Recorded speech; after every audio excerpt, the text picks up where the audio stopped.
Muy bien, nuevo bloque de 678. Ustedes saben que ayer en la inauguración de la Feria del Libro estuvo hablando el ministro de Educación, Sileoni, donde entre otras cosas habló de la inclusión de los canales que están haciendo falta incorporar a la grilla de Cablevisión. Bueno, Telenoche editó el discurso de Sileoni, pero curiosamente esta parte no lo puso. Vemos el informe.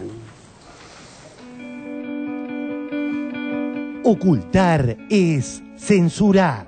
Telenoche censuró a Sileoni. El prestigioso director de Le Monde Diplomatique, Ignacio Ramonet, da una certera definición de censura. Hoy la información nos oculta la información. La información en muchos casos solo sirve para ocultar otra información. Se difunde una información que nos impide acceder a la buena información. Es lo que yo llamo la censura democrática. Veamos un nuevo caso de censura democrática. Ayer, en la apertura de la Feria del Libro, el ministro de Educación se refirió al monopolio Clarín a raíz del persistente incumplimiento de la Ley de Democratización de Medios. Nosotros luchamos por la libertad y la pluralidad de la Ley de Servicios de Comunicación Audiovisual, paradójicamente bloqueada por aquellos que se consideran dueños absolutos del concepto de libertad. Nosotros luchamos por esa ley, que algunos la llaman la ley Mordaza. Sorprendentemente prefieren una ley firmada por Videla, Arguindegui o Martínez de Hoz a una ley que ha alumbrado la democracia. Nosotros luchamos por esa ley. Peleamos por una libertad que sea la libertad del conocimiento en todas sus expresiones. La libertad que no se otorga a millones de chicos en la Argentina cuando los monopolios no suben a la grilla el único canal infantil no comercial que hay en la Argentina. Que cuando vean la imagen van a ver un paisaje que no es un paisaje desconocido, va a ser la Puna, van a ser los hielos del sur, van a ser la planicie argentina. Para eso peleamos. Para que se pueda ver un canal que no diga nevera, pastel o aparcar, que hable en un castellano que no sea neutro. En la edición de Telenoche faltó, como era esperable, esa frase. Pero vamos a ver lo que pasaba hace un ratito nada más, en el acto oficial de apertura. Hablaba el ministro de Educación de la Nación, Alberto Sileoni. Y hay algunos sectores que nosotros escuchamos siempre con atención y respetamos, que quieren otro tipo de Estado, que quieren un Estado inerme, que quieren un Estado débil. Nosotros pensamos que para comprar 45 millones de libros y otras inversiones necesitamos un Estado muy comprometido, un Estado potente, un Estado que entre en diálogo, por supuesto, con el capital privado. Lo había dicho Rodolfo con claridad, lo dice la presidenta cada vez que puede, pero necesitamos un Estado justo. En palabras de la señora presidenta, un Estado que iguale posibilidades, que sea un extraordinario igualador de posibilidades. Y antes que llegara toda esta gente, los libros estaban solos, esperando su gran momento.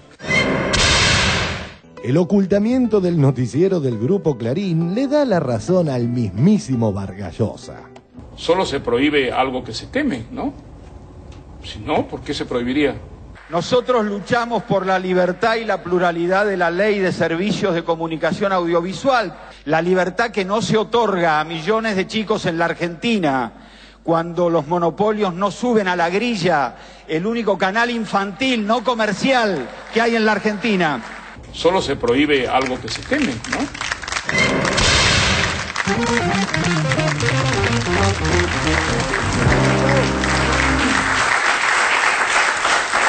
Bueno, muy bien.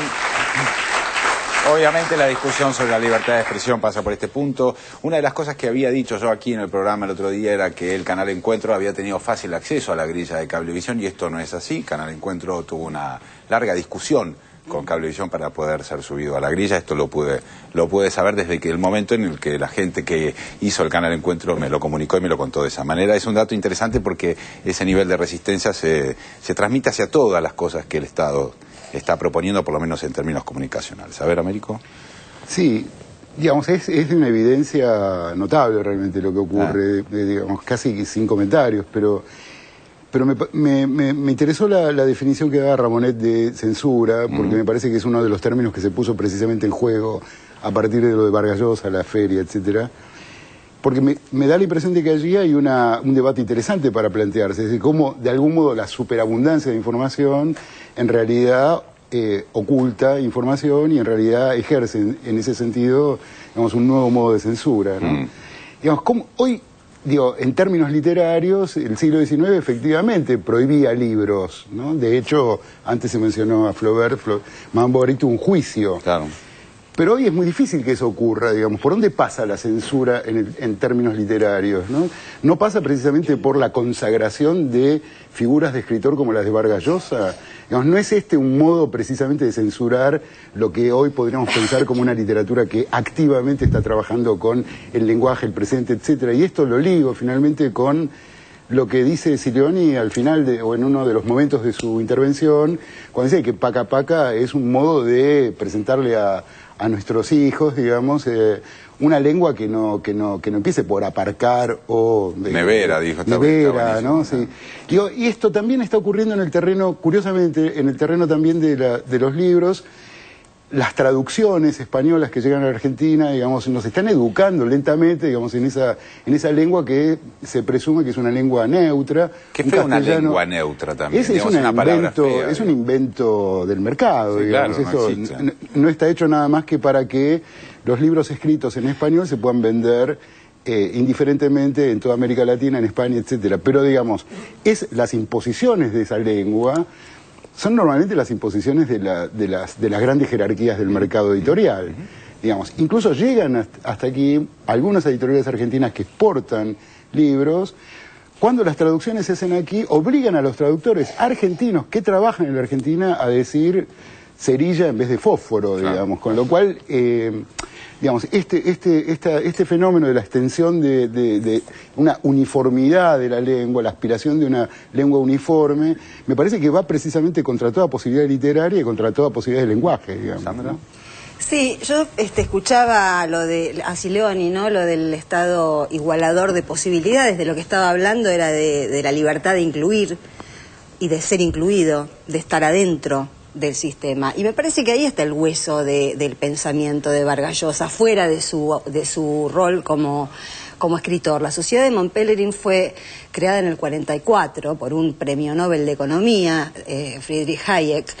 Y Hayek, una de las cosas que ha escrito es que cada hombre debe ser libre hasta para morirse de hambre, que el Estado debe abstenerse de igualar. Es una concepción del Estado completamente opuesta a la de Keynes, que era su rival de ese momento, de modo tal que llega al hueso ese pensamiento, ¿no? El Estado solo debe intervenir para que los ricos no paguen más impuestos y abstenerse de igualar. A ver, Edgardo. Sí, el grupo Clarín sigue haciendo las mismas cosas que hizo siempre. Y como por ejemplo cuando una noticia no favorece, no intersecta su agenda, simplemente la ignora. Lo que cambió no es eso, lo que cambió es que ahora una buena parte de la sociedad, todavía no la que debería ser cuando la ley de medios se aplique en toda su intensidad, recibe otras fuentes de información. Este programa, toda la línea de pensamiento crítico respecto de los medios ha introducido una anomalía, porque antes el tema no estaba en debate, ¿no? El discurso de Silioni, un discurso que a alguien se le hubiera ocurrido, que no se hacía, pero que a alguien se le hubiera ocurrido hacer un discurso como Silioni, simplemente no aparecía, no se convertía en tema de debate. Hoy estamos debatiendo esto y yo creo que eso es una de los principales logros de la democracia argentina del 83 hasta acá. Estamos acá haciendo, como dice un amigo. Señores, vamos al corte, ya volvemos. Un día mirar